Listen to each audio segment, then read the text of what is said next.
Okay, today we're going to do something a little different. Instead of doing an unboxing, we're going to be looking at some components that we're adding together to try to make something cool happen.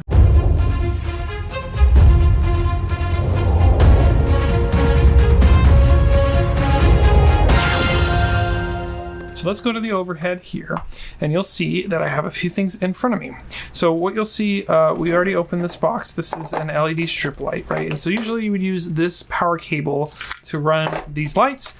However, this is basically just an AC to DC power inverter. So it takes AC current, which is what you would get in a standard wall outlet, and it converts it down to 12 volts. And so this little device is cool, but it's not necessary to run these lights. What I have here, this is the controller for the light. This actually accepts 12 volt in.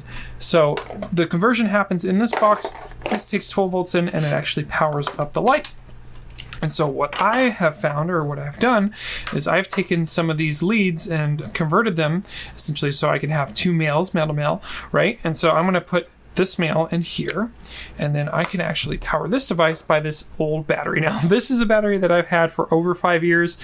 It does still have a little bit of charge, so I got to go find the power brick, the charger, I should say, for this device. But essentially, I am going to go ahead and test this light, and in theory, this should work. Now, one thing I will caution, you do not want to have an LED wound up like this and lit up for too long, because that LED traps the heat in there, and that can melt this or burn this all together. So really, all we're going to do is test this to make sure it works and see how we do. So let's see, we're going to put this in the output, and there it is. We have a working LED off of this battery power. Now, this isn't rocket science. This is pretty straightforward, but I just got excited because I knew this could be a possibility in theory, but I wasn't 100% sure in practice.